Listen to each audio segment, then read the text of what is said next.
दोस्तों नमस्कार, मेरा नाम है मनीष कुमार सिंह और आप देख रहे हैं 4 पीएम महाराष्ट्र। आपका बहुत-बहुत स्वागत करता हूं।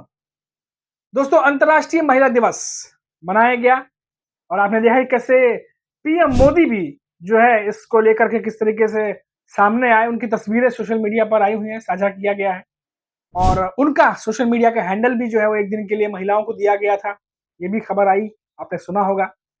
लेकिन इन सब के बीच में महाराष्ट्र में एक प्रेस कॉन्फ्रेंस हुई।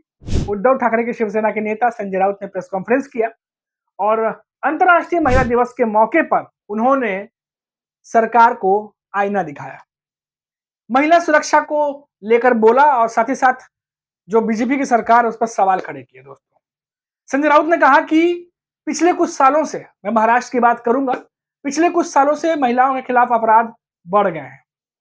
अब जो महिलाओं के साथ जो कुछ भी अपराध हो रहे हैं उसका जिक्र करते हुए संजय राउत ने कहा कि लाडली बहन योजना के द्वारा पैसे बांटने से काम नहीं चलेगा, महिलाओं को उनका हक देना होगा। देखिए, हमारे देश में या पूरे विश्व में ये ऐसे इंटरनेशनल डे बहुत मनाए जाते हैं, लेकिन इस देश में महिलाओं के ऊपर जिस प्रकार से अन्याय अत्याचार हो रहे हैं उस बारे में कोई सोचता नहीं। खास करके मैं महाराष्ट्र की बात करूंगा। 4 महीने में इतने महिलाओं के ऊपर अत्याचार हुए जब से सरकार आई है। पुणे का आपको इंसिडेंस मालूम है। कल एक मंत्री की, जय कुमार गोरे की एक बात सामने आई। वो महिला आक्रोश कर रही है राजभवन के सामने। ऐसे मामले में अगर सरकार सख्ती से पेश नहीं आई तो आप महिला दिन क्यों मना रहे हो? चाहे मंत्री हो, चाहे एमएलए हो, चाहे विधायक हो, चाहे सत्ताधारी पार्टी का कार्यकर्ता हो, जो इस प्रकार से महिलाओं के साथ जोर जबरदस्ती करता है, धमकियां देता है, ब्लैकमेल करता है, उनके खिलाफ अगर सरकार सख्ती से पेश आती है। आप कानून बनाते हो, लेकिन कानून कहाँ है? कानून बना लेते हो महिलाओं की सुरक्षा के लिए, लेकिन कानून का कोई जोर नहीं है। तो अगर महिलाओं को आपको सचमुच ताकत देनी है तो आपको उनको सिर्फ लाडली बहन योजना जैसे पैसे देकर उसे नहीं होगा, उनको उनके हक देने पड़ेंगे, ताकत देनी पड़ेगी। संजय राउत ने ये तमाम बातें कही और पिछले कुछ सालों में जिस तरीके से दुर्घटनाएं बढ़ रही हैं, अपराध बढ़ रहे हैं, उसको लेकर के बातें कही और कहा कि इस पर रोक लगानी होगी। दोस्तों संजय राउत आए दिन प्रेस कॉन्फ्रेंस करते रहते हैं, आपको पता होगा। जब भी प्रेस कॉन्फ्रेंस करते हैं उनके निशाने पर खासतौर से फडणवीस सरकार और केंद्र में बैठी बीजेपी सरकार, अमित शाह और पीएम नरेंद्र मोदी होते हैं।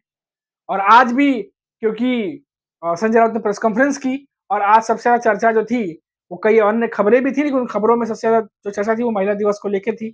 और पीएम मोदी के भी अकाउंट से हमने देखा कि आज कई सारी तस्वीरें जो है वो शेयर की गई हैं और इस पर संजय राउत ने आज इस मौके पर भी निशाना साध दिया।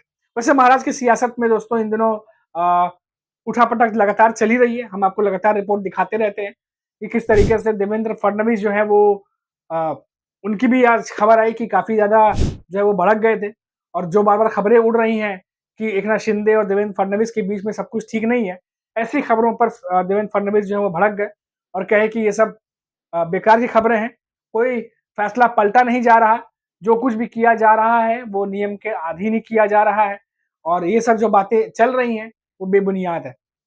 क्योंकि हालांकि पिछले कई समय से तमाम पब्लिकेशंस और तमाम जिस तरह से खबरें आ रही थी, उन खबरों को एकनाथ शिंदे और देवेंद्र फडणवीस के बीच बढ़ती दरार के तौर पर देखा जा रहा था और उस पर भी आज देवेंद्र फडणवीस का रिएक्शन आया। अब देवेंद्र फडणवीस या एकनाथ शिंदे चाहे जो भी कहें कैमरे के सामने, लेकिन इसमें कोई दो राय नहीं है कि एकनाथ शिंदे द्वारा नियुक्त किए गए जो अधिकारी हैं या जो मंत्री हैं उनको देवेंद्र फडणवीस हटा रहे हैं और अपने मंत्री या अपने अधिकारी जिनको वो लाना चाहते हैं उनकी नियुक्ति वो कर रहे हैं। और इसी वजह से महाराष्ट्र की सियासत जो है वो इन दिनों गरमाई भी हुई है, क्योंकि किसी और की सरकार तो थी नहीं, महायुति की ही सरकार थी, तीनों दल गठबंधन में थे, तो इतना ज्यादा बदलाव करने की क्या जरूरत पड़ गई, ये भी लेकर सवाल पूछा जा रहा है। साथ ही साथ जब एकनाथ शिंदे सीएम हुआ करते थे तो तमाम जो उन्होंने प्रोजेक्ट चलाए थे उन प्रोजेक्ट्स में से कई प्रोजेक्ट्स पर जांच जो है वो बैठाई जा रही है, ऐसी खबरें आ रही है, कुछ पर स्टे लगा हुआ है। और क्योंकि सरकार किसी और की नहीं थी, महायुति की सरकार थी, इसलिए सवाल किया जा रहा है कि आखिर क्यों उस दरमियान इन चीजों को हरी झंडी दी गई, ग्रीन सिग्नल दिया गया और अब जैसे ही सीएम बदले हैं स्टे लगाया जा रहा है। तो ये तो तमाम बातें इसी वजह से सियासी गर्मी जो है वो बढ़ी हुई है। सवाल तमाम खड़े हैं जिसके जवाब तलाशे जा रहे हैं और इन सवाल जवाब के बीच में जो दोनों के बीच में बढ़ती दूरियां हैं उसकी भी अटकलें लगातार चलती रहती हैं। अभी के लिए इतना ही। आप देखते रहिए 4 PM महाराष्ट्र। नमस्कार।